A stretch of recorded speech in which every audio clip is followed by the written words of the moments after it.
Xin chào các bạn.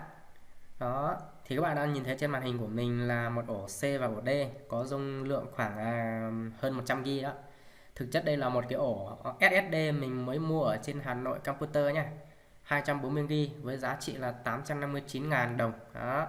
Thì mình cũng chia sẻ luôn với các bạn là ví dụ cái ổ SSD mà các bạn mua về tự lắp cho máy của mình á, nó mà có dung lượng lớn hơn 120 hoặc 128 GB thì các bạn mới được chia ổ nhá. Còn nếu nó nhỏ hơn thì tốt nhất không nên chia ổ để tránh tình trạng là hiệu suất của cái ổ SD nó giảm đi và tuổi thọ nó cũng giảm đi. Đó, chia sẻ nhỏ như vậy. Và mục đích hôm nay mình muốn chia sẻ với các bạn là một số bạn cài Win xong thì thấy rằng là đó, thấy rằng là cái bàn phím của mình nó bị lỗi. Đó, lỗi như nào thì là lỗi như vậy này. Đó, mình đang ví dụ như là mình đang ấn cái emi chẳng hạn nhé. Đó, Đặng Trần Như này, shift A còng này. Ủa, tự nhiên shift A còng sao tự nhiên nó ra chữ ớ này nhỉ? Ấn dấu thăng xem nào. Nó tự nhiên nó ra chữ E này. Đó, có nghĩa là nó sai rồi. Nó bị lỗi bàn phím à? Hay là bàn phím của mình bị lỗi cái mạch bo điện tử hay thế nào? Đó, định mang ra quán hay không? Nhiều bạn rất là băn khoăn về cái khoản này. Ví dụ mình ấn 1 2 3 4 5 6 7 8 9 của các phím mà cạnh các phím F1 cho đến F12 này, 1 2 3 4 5 6 7 8 9 10. Ôi rồi, nó lại ra lung tung lung tăng loằng loáng này nhỉ? Bị sao thế nhỉ? Đó thì một số bạn thì chưa biết, còn một số bạn đã biết rồi. Ngày hôm nay mình sẽ chia sẻ là do trong quá trình chúng ta cài Win chúng ta làm sai một số thao tác. Đó.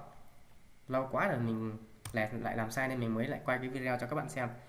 Đó thì ví dụ như ở đây, ví dụ như là các bạn chọn vào trình tiếng Anh của Mỹ. Đó, và USA Keyboard này. Chọn vào đây. Đó. Thay đổi đó, 1 2 3 4. Đấy, nó lại trở về bình thường này. Thăng trở bình thường. Tại sao nó như vậy nhỉ? Hoặc là các bạn để đây, ví dụ mình chọn Vietnamese, rồi là dòng dưới chúng ta chọn Vietnamese Keyboard, 1 2 3 4 5 6 7 8 9 này, shift thăng a còng thế nào, nó lại được này.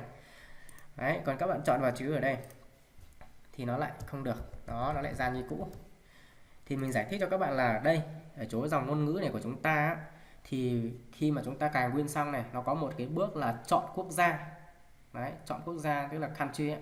Thì ví dụ như là mình chọn về Mỹ chẳng hạn, nhưng mà mình vô gọi là Mỹ thì có nhiều cái đó, ví dụ như là United này, là United States này, là chúng ta chọn sai, ví dụ như mình chọn cái này, nhưng mà đến lúc mà cài đặt xong rồi nó chuyển sang một bước khác là chọn ngôn ngữ, thì chọn ngôn ngữ của cái keyboard cái keyboard gọi là keyboard ở trên cái bàn phím này, thì mình lại vô tình tích vào Việt Nam keyboard, tức là cài đặt thì lại là tiếng Anh, mà khi mà chúng ta chọn về cái keyboard ở trên này lại là tiếng Việt, nhưng nó bị lỗi. Đáng lẽ là cái dòng này nó không hiện như này, nó phải hiện là US keyboard giống như cái trên này, hoặc là nó khác đi một tí nhưng mà vẫn là của cái United này thì nó mới ra được, hoặc là dưới này của Việt Nam mình nhá thì lại là Việt Nam keyboard thì nó mới ra được, hoặc là trên này của Mỹ thì anh ở dưới dòng dưới nhỏ dưới là USA, cái này viết tắt của nó là cũng là bàn phím keyboard của Mỹ nên là nó mới ra. Ở dưới này chúng ta chọn nó ngược lại nên là nó sai, nói chung là sai thì nó không ra. Đó, thì mình chia sẻ một cái như thế để sau lần sau các bạn cài Win hay là mình nâng ổ HHD thành SD mà chúng ta cài lại Win thì chúng ta nên nhớ và đừng làm như vậy cho nó đến lúc mà chúng ta không biết chúng ta tưởng là nó là bị lỗi. Đó, xin chào và tạm biệt các bạn nhé.